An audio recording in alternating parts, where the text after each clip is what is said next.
हमारी आज की कहानी दुनिया की सबसे फेमस हॉरर फिल्म इंसीडियस से इंस्पायर्ड है, जिसका फिफ्थ और final chapter Insidious the red door 6 जुलाई को रिलीज हुआ है।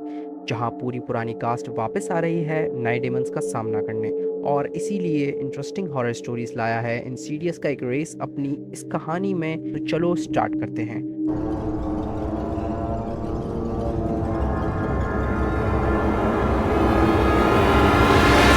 18 साल का स्टेफन अपनी फैमिली के साथ यूएसए की कैलिफोर्निया सिटी में रहता था। स्टेफन जब 10 साल का था तो उसके फादर की किसी बीमारी की वजह से डेथ हो गई थी। उसके बाद से स्टेफन की मॉम ने उसका और उसके छोटे भाई स्टैनली का ध्यान रखा।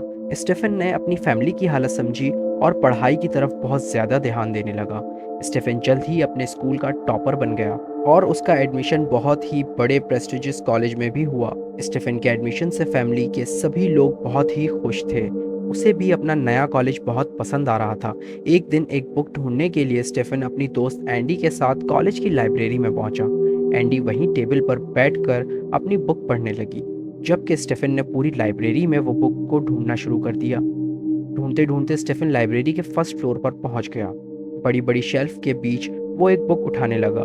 उन शेल्फ के पीछे अचानक ही स्टेफन को एक रेड डोर दिखा। वो ये देखकर बहुत ही कंफ्यूज हो गया कि आखिर लाइब्रेरी में ऐसे सीक्रेट दरवाजे का क्या काम। स्टेफन उस दरवाजे की तरफ बढ़ा और तभी उसे ऐसा फील हुआ जैसे उस दरवाजे के पास से उससे कोई आवाज़ लगा रहा हो। स्टेफन उस रेड डोर के अंदर चला गया और उस दरवाजे के अंदर एक बहुत बड़ा कॉरिडोर था। उसमें हर तरफ बस अंधेरा ही था और उस अंधेरे में ही कहीं से स्टेफन को आवाज़ आ रही थी, जो उसका नाम पुकार रही थी। स्टेफन उस आवाज़ का पीछा करने लगा और चलते चलते वो अपने कॉलेज की ही लाइब्रेरी में पहुंच गया। मगर वो लाइब्रेरी बेहद अलग लग रही थी। हर तरफ अंधेरा सा था। लाइब्रेरी में बैठे स्टूडेंट्स बहुत वीक और डरावने लग रहे थे। सबके चेहरे सफ़ेद हुए हुए थे, जैसे उनके अंदर से किसी ने जान निकाल ली हो। स्टेफन ये सब देख ही रहा था कि अचानक उसे फिर से अपना नाम सुनाई दिया। उसने सामने की तरफ देखा तो वहाँ एक औरत विंडो की तरफ फेस करके खड़ी थी। वो अपने नाखूनों से विंडो को नोच रही थी और बार बार स्टेफन को पुकार रही थी। जैसे ही स्टेफन उसके करीब गया, वो औरत पलटी और स्टेफन को बहुत ही डरावने तरीके से स्माइल करने लगी।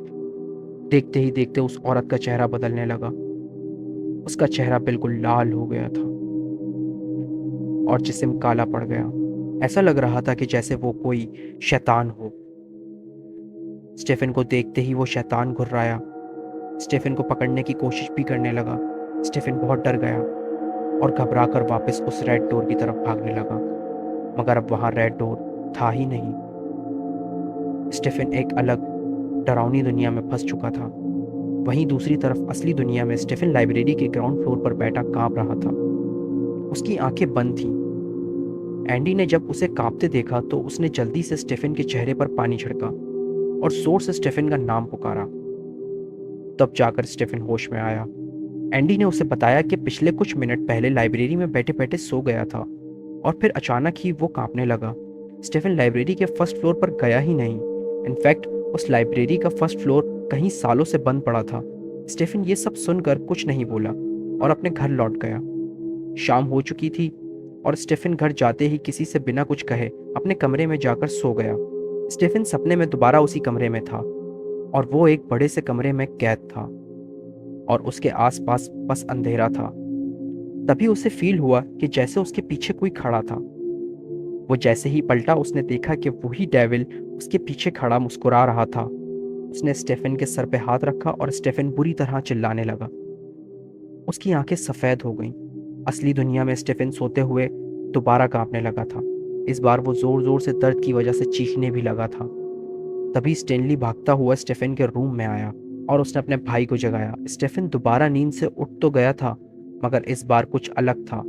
ऐसा लग रहा था कि जैसे स्टेफन के जिस्म में वो नहीं बल्कि कोई और है। उस रात के बाद स्टेफन ने कॉलेज जाना बंद कर दिया। वो दिन भर अपने रूम में खुद को लॉक करके रखता था, ना किसी से बात करता था और ना ही कुछ खाता पीता था। रात में स्टेफन पूरे घर में घूमता रहता था। अक्सर अपने भाई स्टेनली के रूम में जाकर उसे घंटों तक घूरता रहता था। एक रात स्टेनली की नींद किसी अजीब सी आवाज़ से खुली।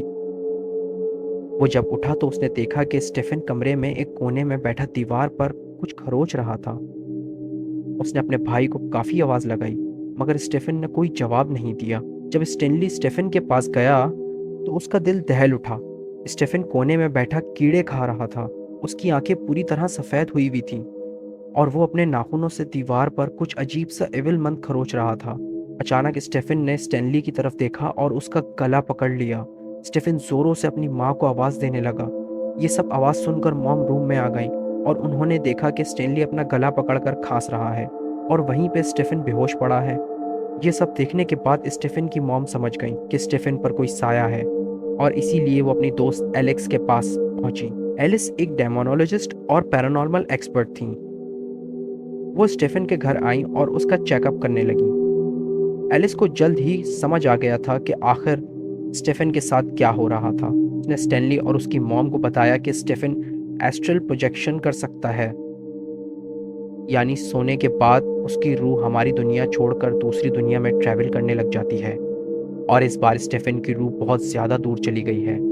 वो एविल स्पिरिट की दुनिया में पहुंच गई है, जिसे द फर्दर कहते हैं। एलिस ने कहा कि द फर्दर में बहुत सारी एविल स्पिरिट्स फंस चुकी हैं और वहां तड़पती रहती हैं, और अब वो सारी भयानक आत्माएं स्टेफन की बॉडी को यूज़ करके इंसानी दुनिया में घुसने की कोशिश कर रही हैं, और इसीलिए ये सारी अनहोनियां हो रही हैं। एलिस ने द फर्दर में फंसे स्टेफन की आत्मा से बात करने के लिए एक रिचुअल शुरू कर दिया।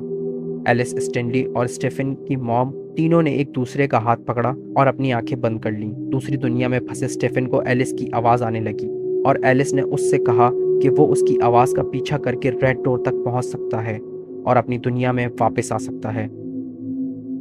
स्टेफन एलिस की आवाज़ को फॉलो करके आगे बढ़ने लगा। चारों तरफ बस अंधेरा था और उसी अंधेरे में उसके आसपास बहुत सी खौफनाक आत्माएं घूम रही थीं।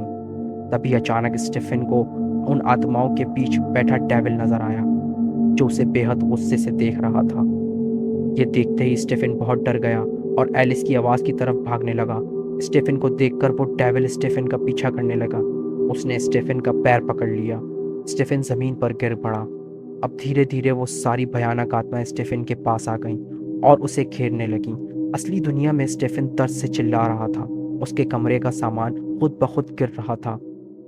स्टेफन की मॉम बहुत परेशान हो गई और जोर जोर से चिल्लाने लगी। द फर्दर में स्टेफन की फंसी हुई आत्मा को उसकी मॉम की आवाज आई तो उसने हिम्मत करके जोर से भागा और रेड डोर क्रॉस कर लिया और वो असली दुनिया में वापस आ गया। असली दुनिया में स्टेफन अचानक से नींद से जागा और अपनी मॉम को गले लगाकर रोने लगा। सब कुछ शायद नॉर्मल हो चुका था। उसके बाद एलिस ने हिप्नोटिज्म की मदद से स्टेफन के एस्ट्रल प्रोजेक्शन करने की ताकत को भुला दिया और उस दिन के बाद से स्टेफन वापस अपनी नॉर्मल लाइफ जीने लगा। एलिस ने स्टेफन की लाइफ तो बचा ली, पर फिर उसकी लाइफ में एक ऐसा केस आया जिसने उसकी खुद की जिंदगी हमेशा हमेशा के लिए बदल दिया। लैम्बर्ट फैमिली का केस। लैम्बर्ट फैमिली में जब से डेल्टन की आत्मा द फर्दर में फंसी, तब से द फर्दर की भयानक आत्माओं ने उनका पीछा नहीं छोड़ा। लेकिन इस बार डेल्टन और जॉश दोनों ही फिर से जाएंगे उस रेड डोर के पार द फर्दर में, उन इविल स्पिरिट्स की दुनिया में उनसे लड़ने और हमेशा हमेशा के लिए ये कहानी ख़त्म करके अपनी फैमिली को प्रोटेक्ट करने। पर क्या वो फर्दर की भयानक स्पिरिट से लड़ पाएंगे? जानने के लिए देखिए इंसीडियस द रेड डोर।